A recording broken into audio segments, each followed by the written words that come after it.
Hello दोस्तों, study with दया में आप सभी का स्वागत है। दोस्तों, आज काफ़ी दिनों के बाद वीडियो बनाने का मौका मिला। बीच में कुछ समस्याएं थी जिसकी वजह से वीडियो नहीं बना पाया। तो आज का जो हमारा वीडियो है वह मौलिक अधिकार के बारे में है। पिछले वीडियो में हमने पढ़ा था मौलिक अधिकार का जो पहला अधिकार था, समता या समानता का अधिकार। आज हम इसके अगले दो अधिकार पढ़ेंगे, स्वतंत्रता का अधिकार और शोषण के विरुद्ध अधिकार। तो जो स्वतंत्रता का अधिकार है ये अनुच्छेद 19 से लेकर के 22 तक इसकी बात कही गई है। और जो शोषण के विरुद्ध अधिकार है इन्हें दो आर्टिकल में रखा गया है, आर्टिकल 23 एंड 24, यानी अनुच्छेद 23 और 24 में शोषण के विरुद्ध अधिकार और अनुच्छेद 19 से लेकर के 22 तक स्वतंत्रता का अधिकार है। स्वतंत्रता का अधिकार हमें कितने तरह की स्वतंत्रता दी गई है इसके बारे में आज हम बात करेंगे, जो कि 19 से 22 तक इसके बारे में वर्णन किया गया है। सबसे पहले देखते हैं अनुच्छेद 19। इसमें कहा गया है अभिव्यक्ति की स्वतंत्रता। क्या है अभिव्यक्ति की स्वतंत्रता? यानी किसी भी व्यक्ति को अभिव्यक्ति यानी अपने विचार रखने की स्वतंत्रता है या बोलने की स्वतंत्रता है। किसी भी व्यक्ति को समाज में अपने विचार रखने की या फिर बोलने की स्वतंत्रता प्राप्त है और ये मूल अधिकार के अंतर्गत है। अब अभिव्यक्ति की स्वतंत्रता के अंदर भी इसे कई भागों में बांटा गया है कि हमें कितने तरह की स्वतंत्रता प्राप्त है। इसी अभिव्यक्ति की स्वतंत्रता में ही आ जाता है हमारा प्रेस की स्वतंत्रता, आरटीआई, सूचना का अधिकार, राइट टू इन्फॉर्मेशन। तो कई बार यहाँ से भी प्रश्न पूछा गया है कि प्रेस की स्वतंत्रता के बारे में किस अनुच्छेद में दिया गया है। तो आर्टिकल 19A, बोलने की स्वतंत्रता। ये जो 19A है यही प्रेस की स्वतंत्रता है, यानी बोलने की स्वतंत्रता है। इसी में ही आ जाता है राइट टू इन्फॉर्मेशन 19A में, यानी सूचना का अधिकार। तो ये आर्टिकल 19 एग्जाम की दृष्टि से काफ़ी महत्वपूर्ण है। तो अनुच्छेद 19 में क्या है? अभिव्यक्ति की स्वतंत्रता। 19A में क्या है? बोलने की स्वतंत्रता। और B में शांतिपूर्ण रूप से एकत्रित होने की स्वतंत्रता। अभी इसको हम याद करेंगे इसी क्रम से और एक ट्रिक यूज करेंगे, एक कहानी बनाएंगे जिससे आपको आसानी से याद हो जाएंगे। C में क्या है? सभा, समूह, संघ आदि बनाने की स्वतंत्रता। D में आवागमन की स्वतंत्रता। E में निवास करने की स्वतंत्रता और F में आजीविका या फिर रोजगार कमाने के लिए स्वतंत्रता। समझते हैं इसको एक कहानी के संदर्भ में और आपको ये इसी क्रम में याद हो जाएंगे। एक स्टूडेंट है जो कि काफ़ी दिनों से तैयारी कर रहा है, जैसे कि आप लोग तैयारी कर रहे हैं, और सरकार उसकी बात नहीं सुन रही है। तो उसने क्या किया? सबसे पहले सरकार के पास अपनी बात रखी, बोलने की स्वतंत्रता, बोल करके अपनी बात रखी, सरकार ने उसकी नहीं सुनी।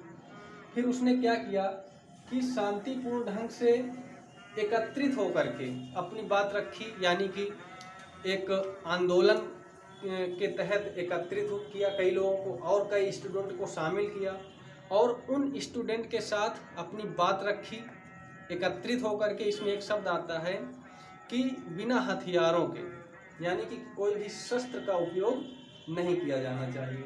शांतिपूर्ण ढंग से ये आप एकत्रित होकर के सभा का आयोजन कर सकते हैं। इसके बाद C में क्या है? जब उसकी बात नहीं सुनी गई एकत्रित होने के बाद भी, तो कहा गया कि सभा, समूह या संघ बना करके या फिर कोई राजनीतिक दल बना करके अपनी बात रखने का प्रयास किया जाए। यानी पहले बोल करके सरकार से कहा गया तो उसने नहीं सुना, फिर और कई लोगों को मिलाया अपने साथ, तब भी सरकार ने नहीं सुना। उसने कहा अब एक संगठन बना लेते हैं, एक दल बना लेते हैं, एक संघ बना लेते हैं, तब सरकार के सामने बात रखते हैं, और इसके बाद भी सरकार ने नहीं सुना। उसने क्या किया कि पूरे भारत में आवागमन, यानी पूरे भारत में घूम घूम करके अपनी बात फैलाने की कोशिश की और अपनी बात रखी, तब भी सरकार ने नहीं सुनी।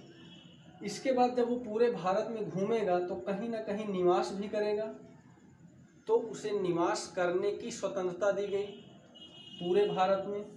लेकिन जिस समय ये बना था उस समय जम्मू कश्मीर इसका अपवाद था। अब वो भी ख़त्म हो गया है क्योंकि धारा 370 खत्म कर दी गई। जब वो निवास करेगा तो उसे खाने के लिए आजीविका की आवश्यकता होगी और उसे रोजगार की भी आवश्यकता होगी।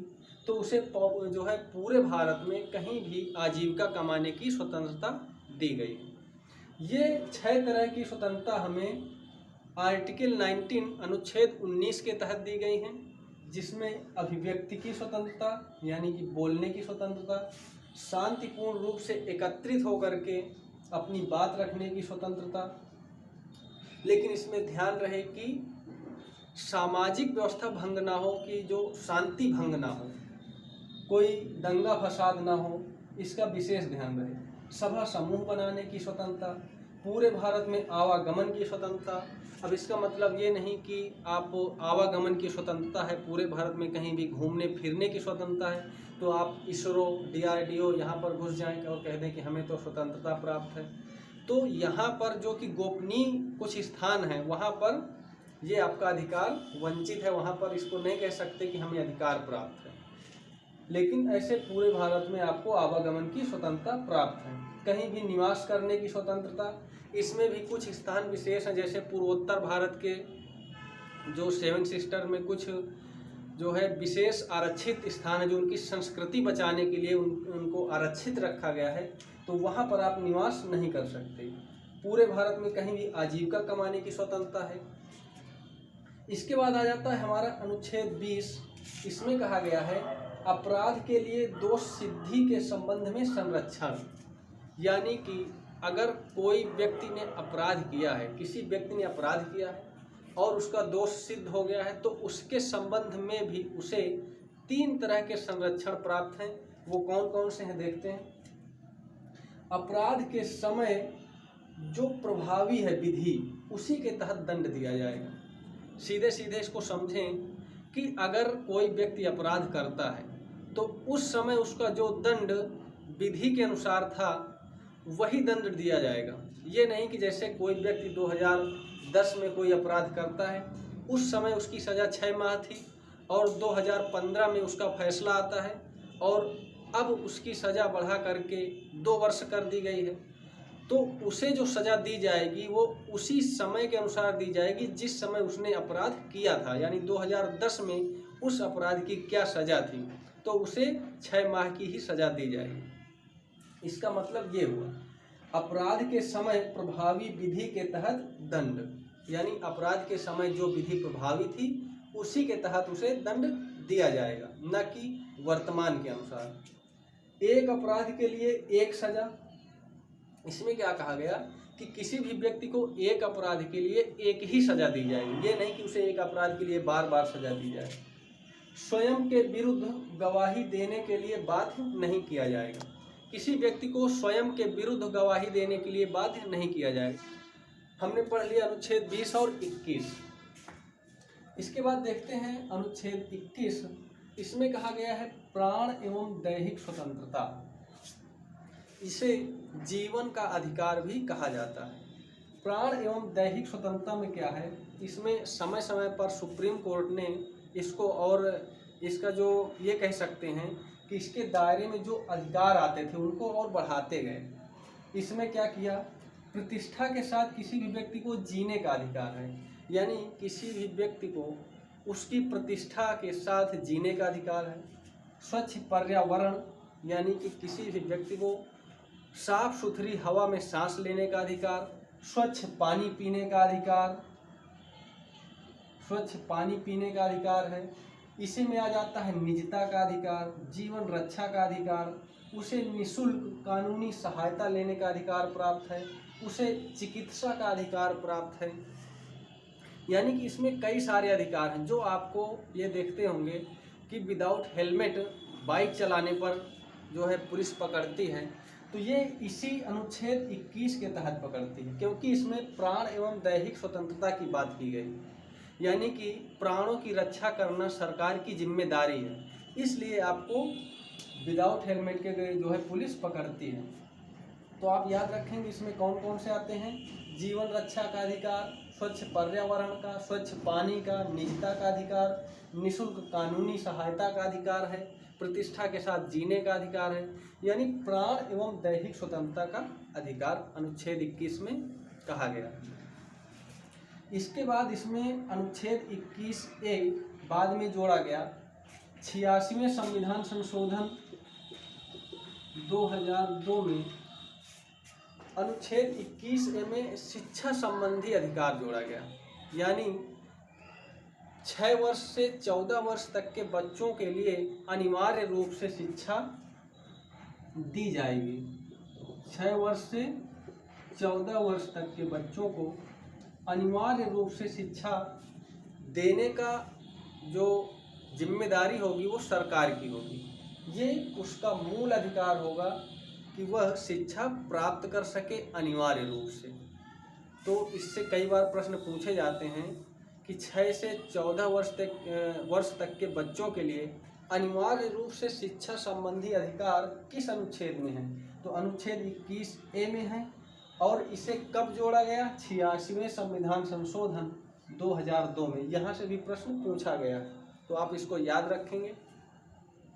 शिक्षा संबंधी अधिकार आर्टिकल 21A 86वें संविधान संशोधन 2002 में इसे जोड़ा गया। इसके बाद आता है अनुच्छेद 22, जिसमें निरोध व गिरफ्तारी से संरक्षण।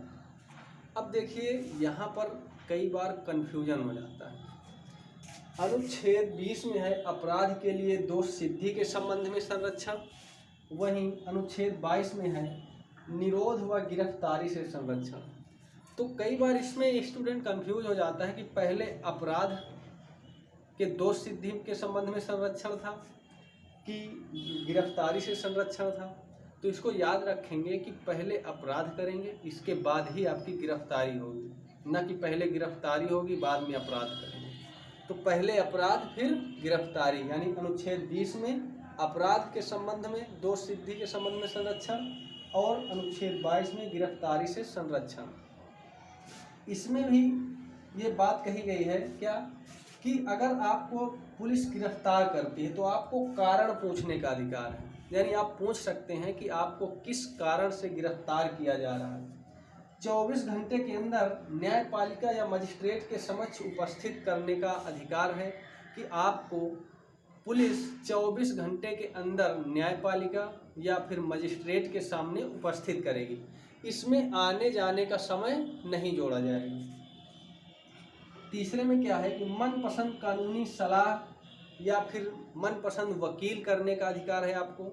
आप किसी भी मनपसंद वकील से सलाह ले सकते हैं या फिर वकील कर सकते हैं। इसके बाद 23 और 24 ये शोषण के विरुद्ध अधिकार है। अभी तक हमने जो पढ़ा वो स्वतंत्रता का अधिकार था। उसमें हमने क्या पढ़ा? 19 में अभिव्यक्ति की स्वतंत्रता, और उसके हमने 6 तरह की जो स्वतंत्रता दी गई उनके बारे में देखा। इसके बाद 20 में क्या था?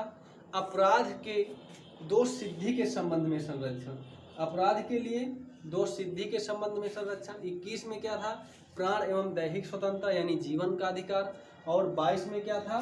गिरफ्तारी से संरक्षण, यानी गिरफ्तारी से कितने तरह के हमें संरक्षण प्राप्त हैं। जैसे आपको गिरफ्तार किया जाता है तो क्या संरक्षण हमें प्राप्त है, इसके बारे में। अब 23 और 24 ये शोषण के विरुद्ध अधिकार, और बहुत आसानी से याद रखना, शोषण के विरुद्ध अधिकार ये मूल अधिकार में रखा गया क्योंकि किसी भी व्यक्ति का शोषण नहीं किया जा सके। तो आइए देखते हैं 23 में क्या है। मानव दुर्व्यापार एवं बाल श्रम निषेध। मानव दुर्व्यापार इसमें क्या है? अनुच्छेद 23 के अंतर्गत कि मानव का व्यापार, जो मानव का व्यापार होता था, दास व्यापार, इसके बारे में कानून बनाया गया। और बंधुआ मजदूरी, यानी कि किसी भी व्यक्ति से ऐसी मजदूरी करवाना जिसके बारे में उसे वेतन न दिया जाए, यानी कि किसी भी व्यक्ति से अवैतनिक मजदूरी कराना, ये होती है बंधुआ मजदूरी।